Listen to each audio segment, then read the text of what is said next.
In many parts of Uganda, forests have long been a source of life, firewood, herbs, water. But over time, that life began to disappear.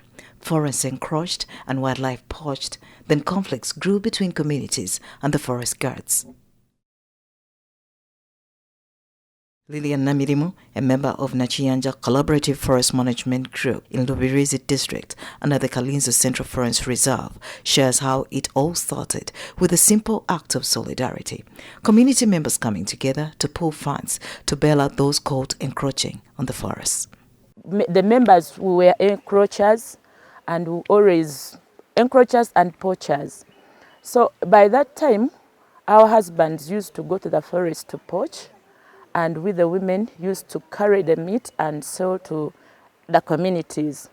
So during that time, it was not safe this way because we were at war with the National Forestry Authority and the Uganda Wildlife Authority. Today, Lillian proudly shares how our community mindset has changed since signing an agreement with the National Forestry Authority. As a CFM group, her life and that of many others has been positively transformed through the project investing in forests for protected areas for climate-smart development under the Ministry of Water and Environment, which has led them to focus on conserving the forest, using its resources sustainably and working with nature for a greener future. So we used to collect funds so that when one of the member is being taken by the National Forestry Authority or the WUA, so we could go there and bail and bring him back. In an effort to combat forest degradation, enhance forest cover through afforestation and reforestation, and promote climate-smart development, communities living near forest reserves across Uganda are forging a new relationship with the environment through the collaborative forest management groups. Now, with funding from the World Bank and Government of Uganda, the Ministry of Water and the Environment, under which the Investing in Forests and Protected Areas for Climate-Smart Development project lies, with implementing entities like the National Forestry Authority, which is transforming former encroachers and poachers into stewards of conservation.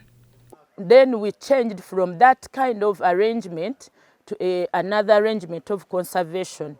Because when we did the agreement with the National Forestry Authority, we thought it better, and when we looked through it and we understood that there are some roles, there are some responsibilities and benefits we can get from being adjacent to the forest.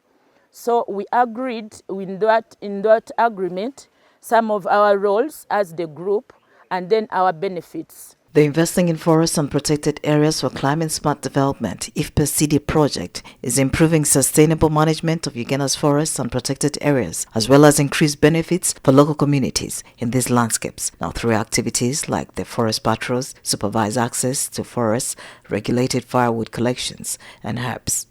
Then, when we signed the agreement, we understood that we are nearer the forest and we have some benefits. We can benefit from the forest.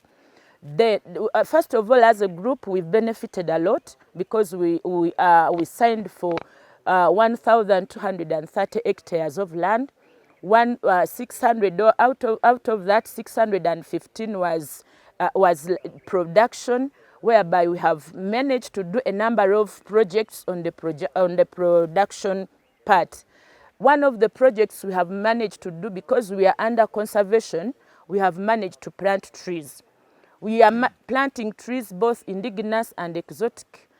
We have the eucalyptus, we have indigenous for carbon, and again, under the agreement, we agreed to restore some of the swamps, as you are seeing, some of the swamps within this area. Communities have been trained in different projects such as ecotourism, energy-saving charcoal stoves, tour guides. Now these jobs give people income without destroying the forests. The project has supported communities, and the support that has been given to communities, it has been mainly through CFM, or what we can call collaborative forest management.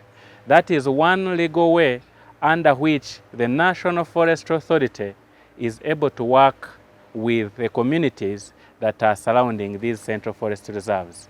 We have a number of CFMs, or collaborative forest management groups, around different central forest reserves. This is where NFA enters into an agreement with a registered group, and then the agreement is signed between NFA and the group to manage a section or part of the Central Forest Reserve. Sambariechi from the National Forestry Authority says this change has also brought about money to the agency. With tourists coming in, the revenue is up. Because now when we explained that the project, when it came in, it brought in a lot of interventions. It engaged the communities in domestic tourism. We actually engage them in our tourism activities here as we maintain these trails and even create new ones. There is visibility in terms of putting up posters in different locations. That one improved actually our revenue. It improved the number of visitors we receive annually. However, all is not perfect. There are still challenges like pests destroying the crops and some people that are still reluctant to leave the poaching behind. As forests begin to breathe again and communities find new purpose in conservation and partnership within the Ministry of Water and Environment, the National Forestry Authority, and local CFM group stand as a powerful example of what's possible when people and nature walk the same path. Now through IFPA-CD project, lives are being transformed, forests are being restored, and a greener, more sustainable future is taking root across Uganda. So you can see, 3 years back before the project, the visitors here were in numbers of 1,000 now, as compared to the 3,000 now. So that one means if we are collecting around 500 million, now we are collecting around 1.5 billion. And that's really the true indicator that the project really came in and it's helping us. Nora Osende for UCTV News.